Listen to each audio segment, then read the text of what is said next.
ఈరోజు పొద్దున్నే లేచి ఇంట్లో పనులన్నీ చేసుకున్నాక ఎందుకో నాకు అన్నవరం వెళ్ళాలనిపించిందండి. గుడికి వెళ్దామంటే ఎవరైనా వద్దంటారా? అలా అనుకున్నామో లేదో అందరూ వెంటనే స్నానాలు చేసి బయలుదేరిపోయాం. మా ఊరు నుంచి అన్నవరం ఎగ్జాక్ట్ గా 100 కిలోమీటర్లు ఉంటుంది.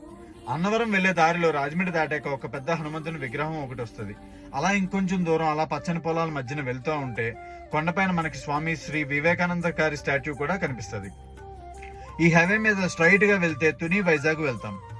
రత్నగిరి కొండపై వెలిసిన సత్యనారాయణుడిని తనివి తీరా చూడాలి అనుకుంటే జనరల్ గా అందరూ ఫెస్టివల్ టైమ్స్ లో చూడాలి అంటారు. కానీ నన్ను అడిగితే అంత రష్ లో వెళ్లి స్వామిని దర్శించుకోవడం కన్నా ఈ ఫెస్టివల్ లేనప్పుడు ఒక సాయంకాలం వేళ 200 రూపాయల టికెట్ తీసుకుని దర్శనానికి వెళ్తే తనివి తీరా స్వామివారిని దర్శించుకోవచ్చు. ఎందుకంటే మేము లాస్ట్ 2 టైమ్స్ అలాగనే వెళ్ళాం.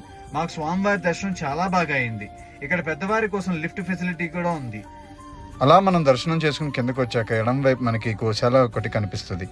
అలాగే ఆ గోశాల పక్కనే గోపికలతో ఉన్న శ్రీకృష్ణుడు కనిపిస్తారు మనకి. అలా అక్కడి నుంచి కిందకు వచ్చాక చిన్నపిల్లల కోసం బొమ్మలు, తినుబండరాలు, అలాగే ఆ బొమ్మల షాపుల్లో మనకి ఇలా కొయ్య బొమ్మలు, అలాగే బ్రాన్స్తో తయారు చేసిన స్వామివారి విగ్రహాలు, అలాగే దేవుళ్ళ చిత్రపటాలు కూడా ఉంటాయి. అలా అక్కడి నుంచి కొంచెం ముందుకు వచ్చి కుడివైపు తిరిగితే మనకి స్వామివారి ప్రసాదం కౌంటర్ ఉంటుంది.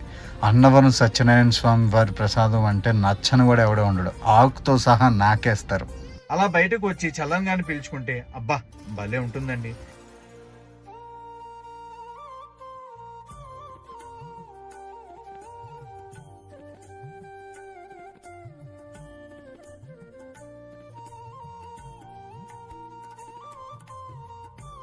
ఆ తర్వాత మేము అన్నవరం నుండి బయలుదేరి రాజమండ్రి వెళ్ళి అక్కడ మా చెల్లి వాళ్ళ మామగారు హోటల్ అయిన హోటల్ మైత్రి గ్రాండ్ లో టిఫిన్ చేశాం. మా వాళ్ళదని చెప్పడం కాదండి, మీలో ఎవరైనా రాజమండ్రిలో వెజ్ రెస్టారెంట్ ట్రై చేయాలి అనుకుంటే మాత్రం ఐ స్ట్రాంగ్లీ సజెస్ట్ చేసండి. మీకు ఇక్కడ అన్ని రకాల వెజ్ ఐటమ్స్ అన్ని అవైలబుల్ ఉంటాయి.